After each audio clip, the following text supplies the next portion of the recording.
Hello and welcome. I'm Samantha Rodick. I'm the Executive Director for Transportation Options Network for Seniors.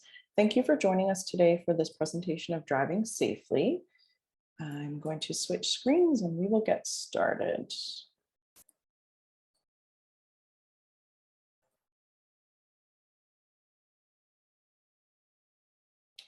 To start this presentation, I'd like to thank MPI for their support in presenting or supporting our organization and presenting this presentation. So a little bit about us. If you're not familiar with TONS as an organization, we work to promote age-friendly transportation across the province of Manitoba. We're a not-for-profit organization that focuses on all forms of transportation. So like many people would think, people assume that we do deliver transportation options, but we actually don't. We do a lot of advocacy, education, presentations like this, and we really work to bring the voice of older adults across the province and the needs for transportation that really impact quality of life and allow for people to age in place. So here is a little bit about what we'll cover today in our presentation. So we're going to talk a little bit about older adults and the profile of them. We're going to talk about factors that can affect safe driving. We're going to talk about what changes an individual can make and what are the alternatives if it ever comes to the point where driving is not something that you're comfortable with doing anymore, or you need to look for alternatives. So obviously we know that driving is a huge part of everyone's life, older adults' life, simply more so because we live in a province where everything is so stretched out, distances are greater, people need to travel further. But we know that in the coming years, by 2025, 25% of all drivers will be 64 years of age or older.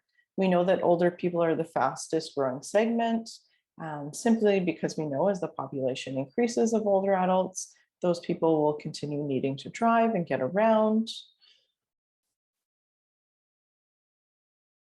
We hear a lot as an organization as to why people are driving more and more.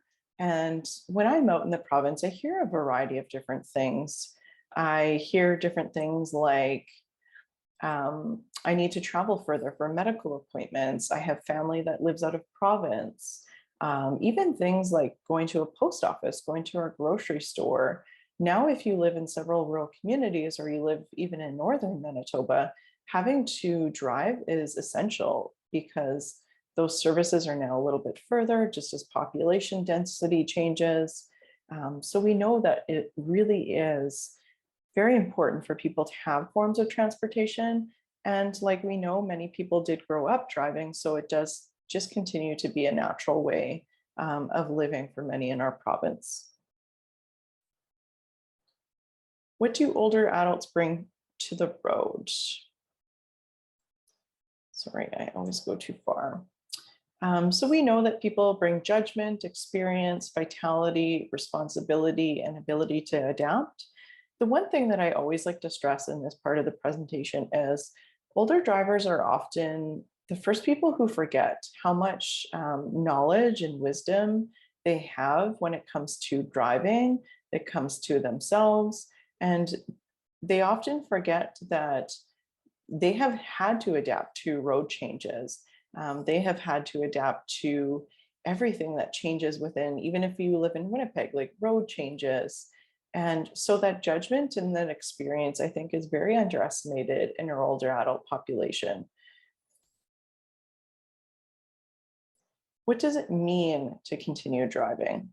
So this one is really important. And I think this is probably one of my favorite pieces of it, is obviously, as individuals know, you need to be able to drive to get out, get access to services, to stay independent. But when I ask people what this truly means for them, many people will say it means to have freedom. It means to just be able to move and be independent and get connected to activities. And really, it's that connection to family and friends that we know is crucial and vital to the life and the vibrancy of our older population. And I also say, if we consider in our province, how many organizations are ran by older adults who are volunteers. We have so many not-for-profits in our province that really do rely on older adults as a way to run their programming, their services. If we didn't have older adults who continue to drive, so many of those organizations in themselves would um, not be able to do what they do. They wouldn't have the outreach that they have. So it's really essential, and we need those perspectives of older adults because, again, that experience, that wisdom, that vitality is what's needed in our community to keep them vibrant and diverse and bringing together all of those perspectives. As you can imagine, there are concerns, which is why we would create a presentation like this. So we know that fatalities increase after 65 and significantly after 75. So driving is a leading cause of accidental death among older adults. We know that men are particularly vulnerable. And I always like to really talk about this one because people will say, well, women are drivers too. And yes, they are. But we know statistically in the, I'm going to say 75 to 85 range, there are more men who are typically the ones that hold the driver's license than women do. And it's just a population thing. It's just an old demographic type thing where we know that the man would have been the prevalent driver in the household. So while most older drivers should expect to outlive their driving ability, I think it's really important to, as an older adult, and as if you're watching this, to not compare yourselves to people around you. So there are so many factors that go into a person's driving ability. And when we think about our experience versus our neighbor's experience or our husband or wife's experience, we know it's going to be very different for each of us. And we're going to talk about some of those factors that go into it. But I think it is really, really important that we can't lump everyone into one category. We can't use age and ageism as a way to look at a person's ability to drive. It's really that functional health, that functional ability, and how can we increase people's functional ability to continue driving? Because we know that, again, it's a very important piece of a person's life. And we shouldn't assume because someone is 75 or 65 that they should stop driving because they're older. There's so many myths and different ageist perspectives that really hinder the movement and mobility of older adults in our population. So I'm hoping today that we can really shift that perspective in understanding that it's about functional health and functional ability versus a person's age number. This is really another one of my favorite pieces when it comes to driving, is because we all have to learn to become self-aware. So as I shared earlier, in that we really can't look at other people to know our driving ability, it really does have to come down to ourselves as much as we can. So knowing like what that experience is like for you, being able to accurately and honestly assess your driving skills.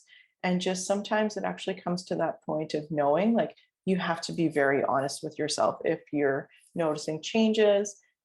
Because more often than not, when I get calls from family members, call from service providers, it's always this perspective of like, oh, I know this person's a bad driver. I need to get them to stop. And really for the older adult themselves, that's really not, that doesn't feel good, right? It doesn't feel good when someone else wants to take our driver's license. So if we can approach this in an empowered way and start looking at our own driving ability and our own body and our own comfort level, that's the way I like to approach this, because it's always better to make the choice for ourselves, because then we feel in control of what we're doing than someone else making those decisions for us. So we're going to talk a little bit about signs in changing of your driving ability. Oops, sorry. So obviously things like slow reaction time, driving too slowly, when driving becomes very stressful. So many times This one's not a full accurate representation of driving because sometimes people are just not as confident drivers as other people. So to say that driving is not stressful, like if you, Manitoba is a little bit different, but other provinces and other countries, traffic can be super heavy, super busy. So driving in itself then can be stressful.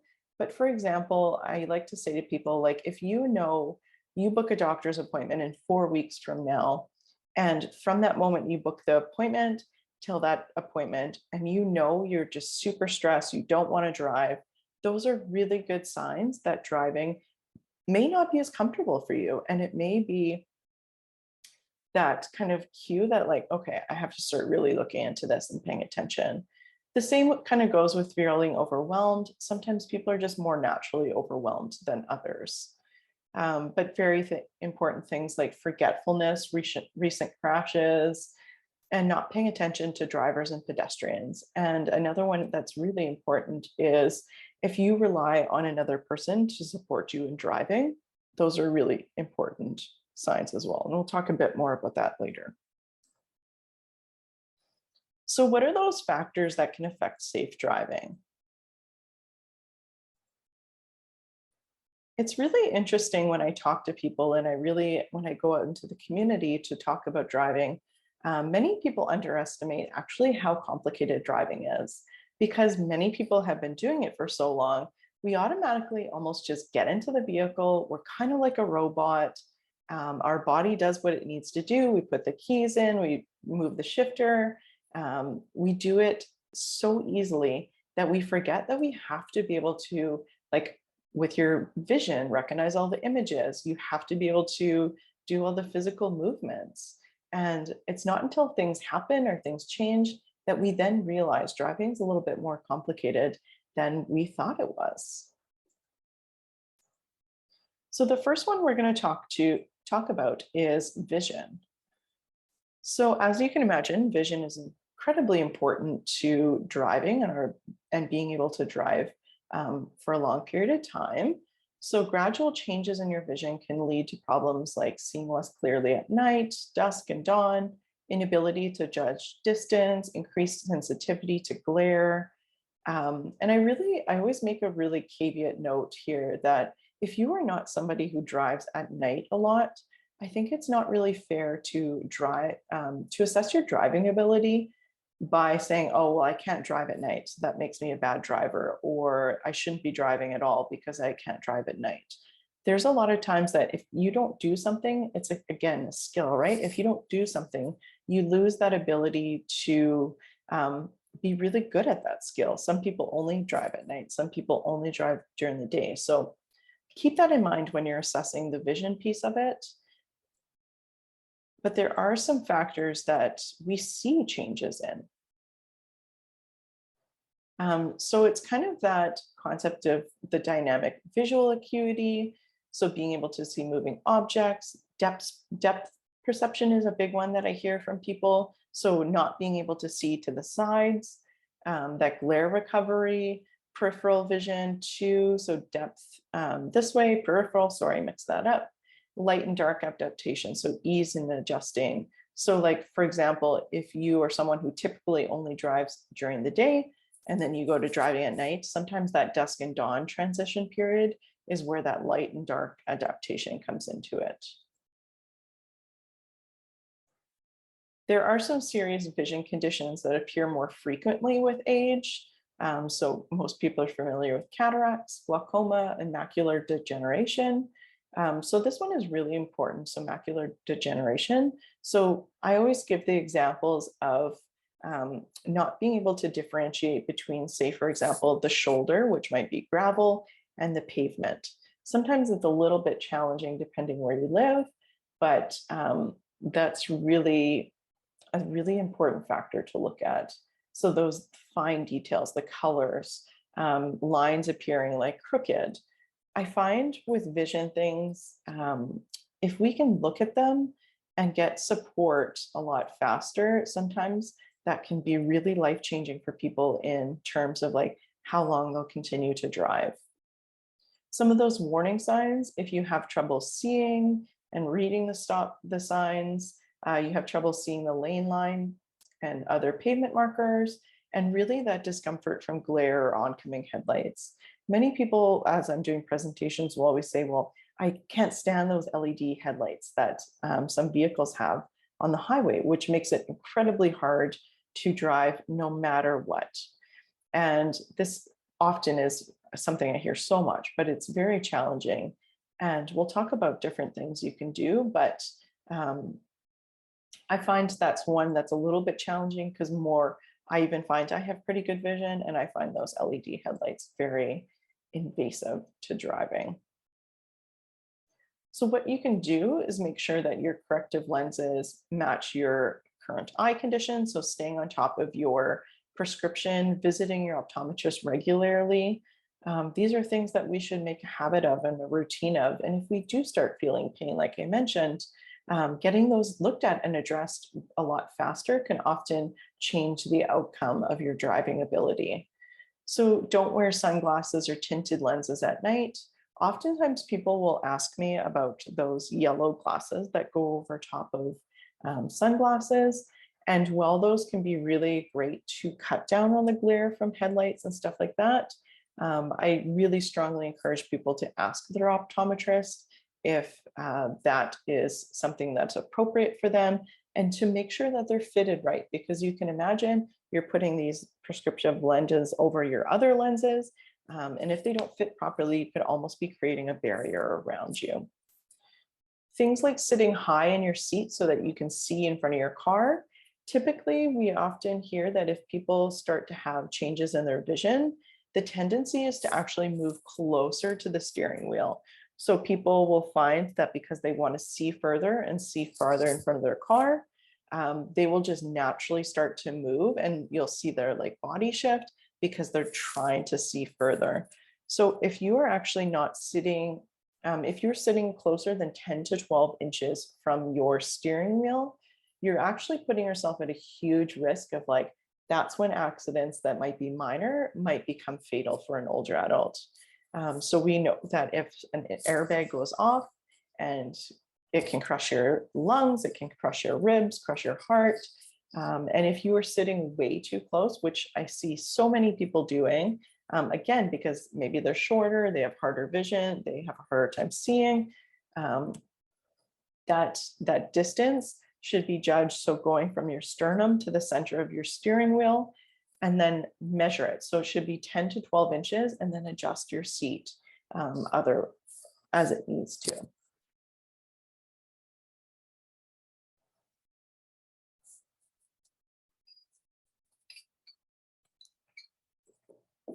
So hearing is an interesting topic that is always interesting to see people's faces as I discuss it. So we know that at least 1/3 of individuals will have hearing loss, and gradual hearing loss increases with age. So tinnitus is extremely common amongst people. And it's, like I said, it's really interesting as I talk to people, because many people still are very much in avoidance of getting their hearing tested. And oftentimes it's because the cost of it, or they heard, oh yeah, my friend went to get their hearing checked and they had a real struggle with their hearing aids. So it kind of gives people these false fears about going to get their hearing checked. We know that naturally as we age, and if people have had jobs where they've been around loud sounds and different things like that, hearing will naturally be affected, just because we are always constantly hearing things. And many people, if you worked on a farm and you're around equipment, those things do damage your ears. So getting your hearing checked is really important for just the concept of having that perception of around what's around you. So you can imagine when you're driving and you need to hear the sirens or a car honking at you. Hearing is so important, and it's one of those senses that just give you that knowingness of what is around you when you're driving. So as you can see, that would be really dangerous if you don't have really great hearing, say for example, and a fire truck was coming and you don't hear it or move out of the way.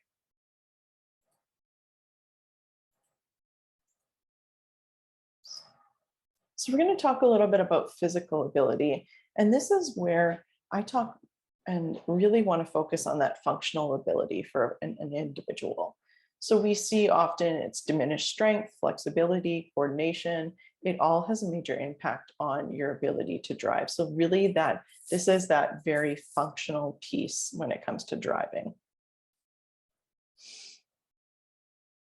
There's some warning signs that we can look for. So trouble looking over your shoulder, having trouble moving the steering wheel, not being able to kind of like move your arms, raise your arms, move this, kind of even just like adjusting your mirrors might be a little bit harder, or just putting on your seatbelt might become challenging.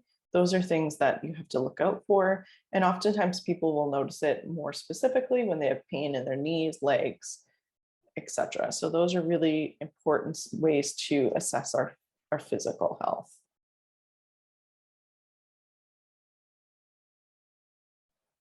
There are several health conditions that do affect one's driving ability. And again, I really want to note with these, it comes down to the individual. So not everybody with arthritis will not be able to drive. Not everybody with diabetes will not be able to drive. But it's when these things go unmanaged or unregulated that it then becomes a challenge for the individual. So something like arthritis might limit your mobility and might give you a harder time getting in and out of your vehicle. Something like sleep apnea is really a big one that's kind of underestimated and not looked at enough in terms of the quality of sleep and when people are driving. So diabetes, it can affect your vision, physical function, and cognition, and Parkinson's disease. And these ones are a little bit more serious in that they change rapidly, and it can be different, so different from person to person. And of course, we have Alzheimer's and dementia, which again, person to person can be so different. So it's really hard to say like, oh, all of these people will be impacted the same. That's when it comes down to the functional ability of the person. This is one of my favorite topics because it's what I hear the most when I'm out in the community. I hear so often that people say, well, I don't sleep very good. I haven't slept well in 10 years. I only sleep 2 to 3 hours. I don't get good quality sleep. So people end up often taking sleep medications just to give them some good quality sleep. And really, it's so important for us to know that medications that affect your sleep, so make you sleepy, drowsy, can also impact your alertness in the morning. So this is really crucial. And we know that with each individual, it'll be a little bit different, but we know that as you age, your metabolism slows down. So you may have taken those medication at a certain period of time, but when we recognize like our metabolism isn't as fast, those medications tend to stay in your body a lot longer. So just gauging when you have to take those medication and planning appropriately for when you have to drive is really, really important for you to assess your safety and just really your ability to do that. So aging can make sleep more difficult, which means more restlessness and needing to take naps. And some of the research that I've read and looked over in terms of making this presentation and is what I see is a lot of people recommend just trying to get at least 3, 4, 5 hours of good quality sleep rather than trying to get or stay in bed for 8 hours and getting 8 hours of restless sleep. So if you know that you're okay getting 4 hours, then you can get up and just plan your driving accordingly. And maybe you have to take a nap later in the day. Those things are okay. And I think it's really important for us to acknowledge that it's okay. Everybody's going to be different. And with the physical health, it comes to that piece of if we're not moving our body enough, if we're not exerting our energy during the day, our body at night would be like, well, I don't need to sleep. So it's not going to want to go to bed in the same fashion as we used to, potentially when we were busy and working hard and moving a lot more. So what are those changes that you can make? So this one is something that I really recommend for everyone. Create a healthcare team. So finding a good pharmacist, doctor, occupational therapist, and having a team of people around you that support you. So whether it's family or your children or just your neighbor, it's really important to have those people in your life that you can turn to. For example, if you get a new prescription, so say your doctor gives you a prescription and then you're going to go to a pharmacist to fill it. Well, if you're not comfortable to ask that pharmacist a question, then you're not doing yourself justice in terms of knowing how it'll affect your driving ability. So you have to be able to talk to that person, talk to your doctor, talk to your pharmacist. So I always say, like, even if you live in a rural community where you only have one pharmacist or one doctor, but you know, okay, maybe in another town there is one doctor that I really enjoy working with. Um, Find a way to get to that doctor so then you can have someone that you're comfortable to speak with. Only you know how you feel, and it's up to you to share that to that team of people. So if you're not feeling well, or if your prescription is not making you feel well, that is up to you to share to the people that need to know it. So your doctor and your pharmacist, those are your responsibilities.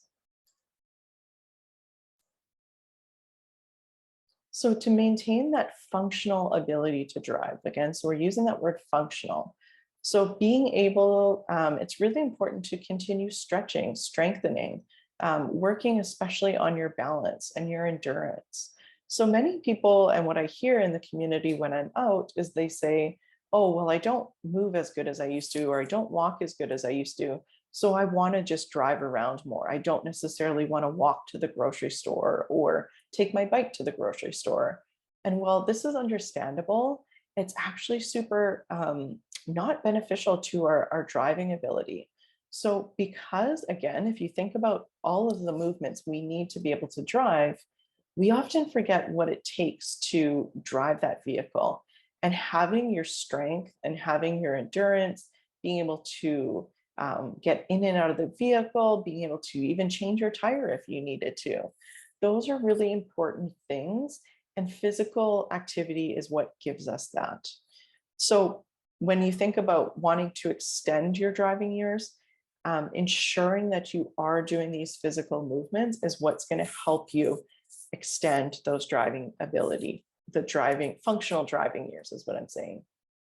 They've done studies in the US, so through AAA, where they look at actually a person's ability to do at least 30 minutes of moderate to light activity a day. So whether that's just gardening or taking out the garbage or just going to get the mail, those 30 minutes can impact and increase your driving ability and your driving years by 5 to 10. So obviously we know there are things and factors in there that can change and that are inevitable, but generally 30 minutes of good activity every day is how you will keep that ability to drive. So lifestyle, we know there's definitely changes. And I think this is what we often forget that older adults do really well is they know not to drive at night if they're not comfortable. They know to avoid poor conditions, driving in bad weather, etc. And I think that's that judgment and experience that we often take for granted with our older population. So medications, we're going to expand on this in a minute, but knowing that as an older adult, you're more susceptible to adverse or strong reactions. So again, with having a team of professionals, so your doctor and your pharmacist, it is extremely crucial that you know and share with them if you're taking vitamins, supplements, and it's important to share that because then you can know how they'll interact together. So again, that's sleep medication, and just also too knowing your sleep and rest cycles. So as you can imagine, if you're really, really tired, you're not going to have great concentration when you're driving on the road. So knowing when you're more awake and planning to drive at that point is very important to your functional ability to drive.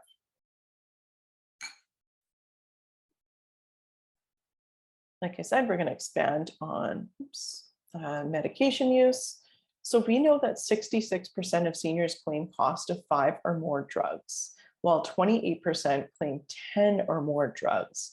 And this was actually a cross Canada study that was done. And to me, when I hear 28% claim 10 or more drugs, to me, that is huge. That's a lot of medications.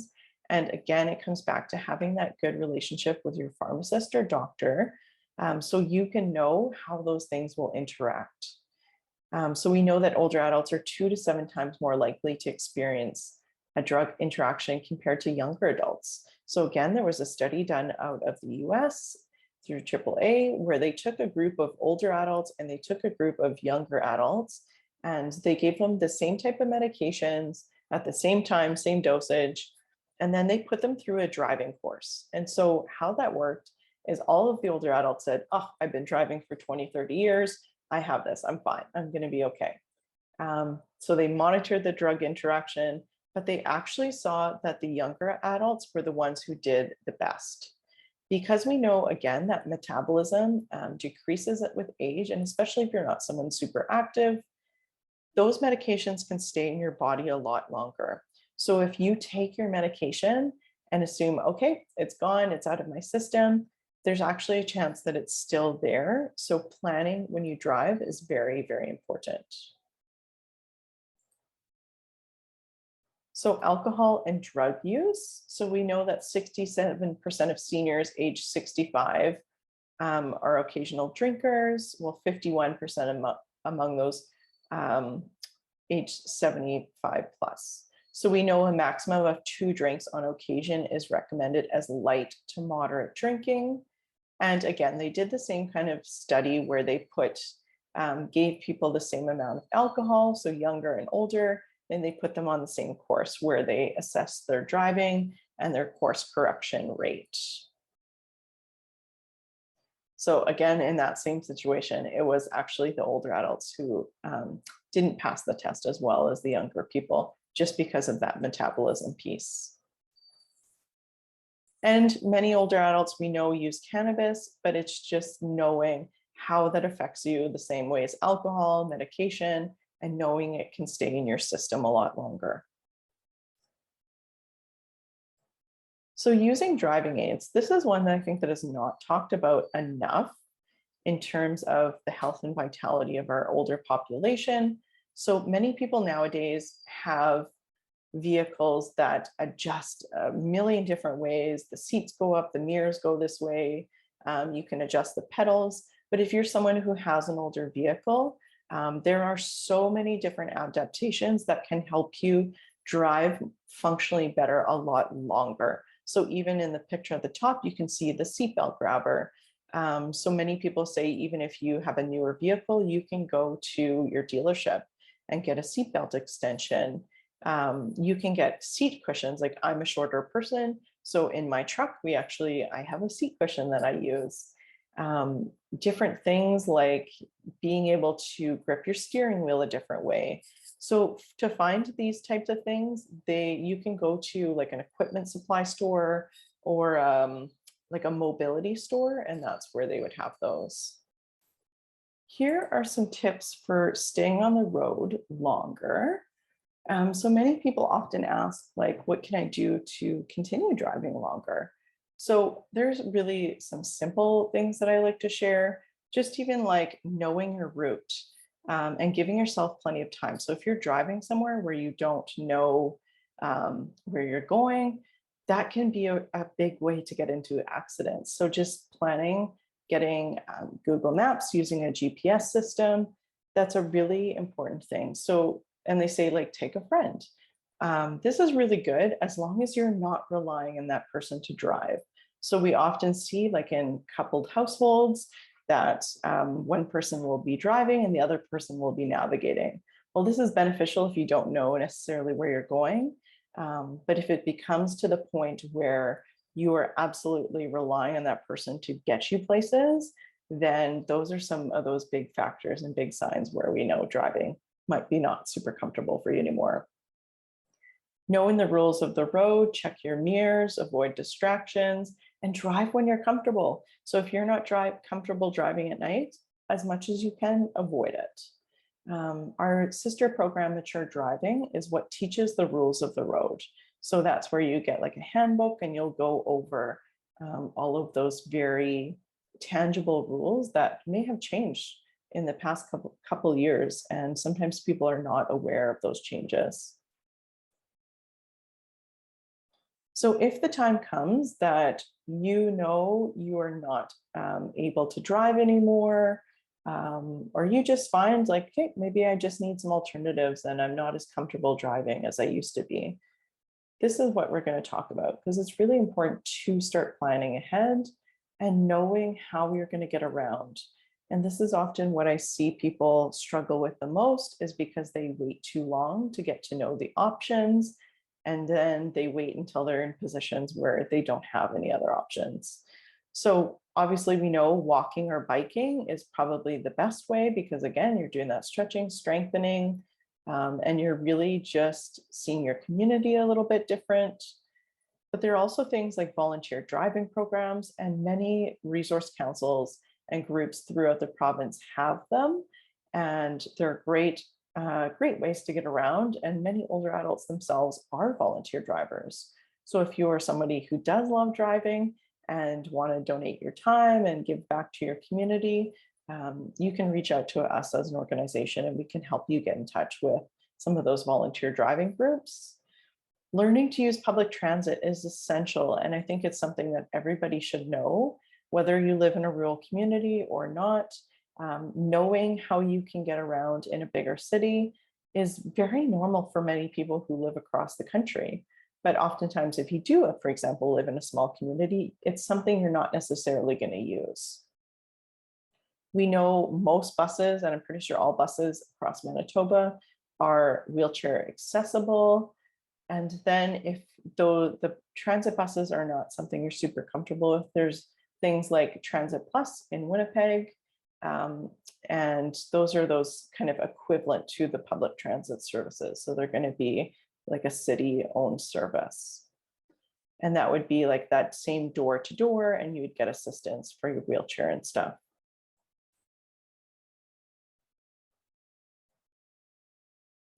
Many people naturally just rely on taxis and ride-hailing services. So ride-hailing services could be like Uber, Lyft, Tapcar, and taxi cabs are those normal companies that we have in our cities. Often are just more of that contractor doing door-to-door service. We know they're typically a little bit more expensive, but I find if you're somebody who only goes out every couple of weeks or once a week at least, sometimes just budgeting for those types of services are going to be what keep you independent and keep you mobile. Carpooling, we know it's huge. It's so important that if we live in a small community, that you are ensuring that, say, for example, you're going to the church or going to the community center or going to a program, just asking your neighbors if they want to come with you and share a vehicle and share a ride is such an important way that we ensure older adults are getting out, staying active, and really just maximizing the benefit of other drivers and pitching in to pay gas. Or I know I've heard of people saying, oh, I give my friend some muffins or cookies and we go out and she just drives in places. And that's so, so important. So we're talking again about that, having a network and a circle of people. So family and friends fits into that as well. So making sure that you have somebody that can support you, help you with your errands, and just, again, exchange different things with those people. And you have knowledge and experience and skills that you can share with them.